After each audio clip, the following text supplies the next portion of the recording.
Hi, guys. What you're reading about for this week on Chapter 20 is all about the history of foreign policy for the United States in the late 1800s into the early 1900s. But one of the biggest changes in foreign policy during that time for the United States is this focus more on imperialism. And so I just want to spend the next couple of minutes making sure that we understand what imperialism is all about and provide some early examples, background justifications for it. First, let's make sure we understand what the definition is. What do we mean by imperialism? Just very simply, we're talking about taking over other land or somehow exerting control abroad. And so that's what we mean by imperialism. This was actually nothing new. Many other countries around the world were engaging in this. This is a map as of 1900. You can see, for instance, if we look at the light green, Britain, you can see that they controlled India, Australia, parts of Africa. You can see the French controlled a lot of different parts of Africa, and so on and so forth. Many different countries were engaging in imperialism or taking over other land, exerting some sort of control abroad. And so the United States wants to get in on this action as well.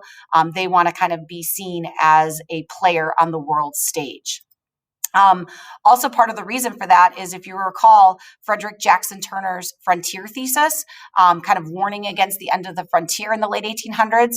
Well, the frontier does kind of go away, it disappears. As you can see by this map, in 1890, you can see that there were Americans settled in all of the mainland United States by that point. And so that helps explain also why people were looking to expand overseas.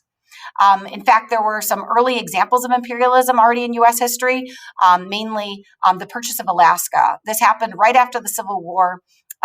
Secretary of State Seward buys Alaska from Russia. And many people made a mockery of this. They called it Seward's folly, calling it like a joke. Here's a cartoon of Seward trying to calm Andrew Johnson, the president at the time. In hindsight, of course, this was not a mistake, as we get numerous resources and benefits from having Alaska. But here's one of the earliest examples of the United States taking control or exerting control abroad. Why does the United States get involved in this? There are three main reasons. I call them the three M's that you should know. First is money, okay? Everything always comes down to money. By taking over other land or exerting control abroad, you can gain more materials. You can also increase your market, who you can sell things to. So that's going to be a driving force as to why the United States wants to acquire these territories abroad, or at least exercise control abroad. The second M is military.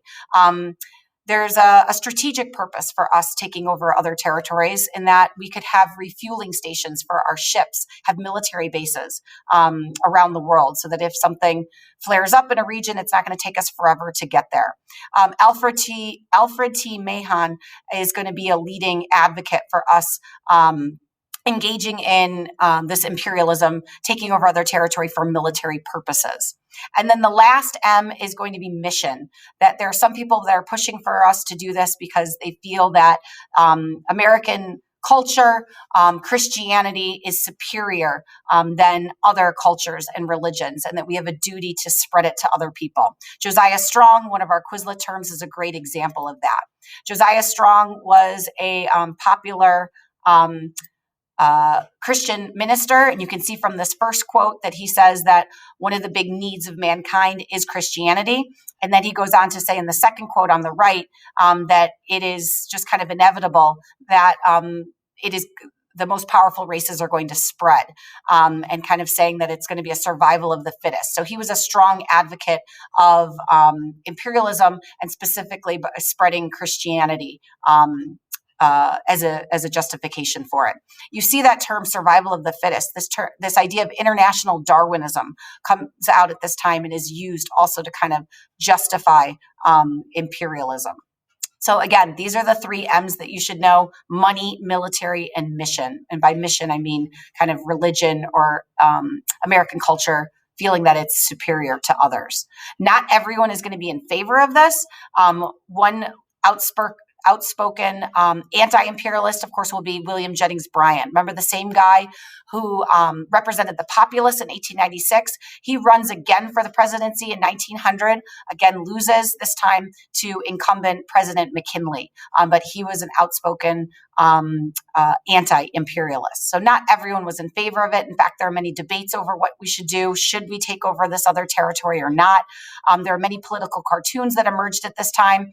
In class, we'll look at some other examples, but this cartoon you can see is a very pro-imperialism, showing that look at the before on the top, look at what happens once the U.S. exerts control or influence over these territories. But at the same token, there are also a lot of people and cartoons representing the other side. Here's a cartoon showing the anti-imperialism side, that by taking over other territories, it's more of a nuisance. It's kind of a problem. So lots of debates that ensued. If we fast forward to today, you can kind of see the effects of this imperialism that started in the mid to late 1800s. Not only do we have territories beyond our immediate borders today, but we also have military bases, right, with American servicemen and women stationed all over the world. You could argue that that's like an effect of imperialism today. So how did we get to this point of having all these military bases, having territories beyond our immediate borders? That's what the rest of the APUSH teachers are going to explain to you now, including starting with Mr. Irvin, who's going to explain how we actually go to war with Spain for imperialism, for us to gain additional territory. So hopefully this at least gives you a better understanding of kind of the background, the overview of imperialism and what it is. All right, thanks, guys.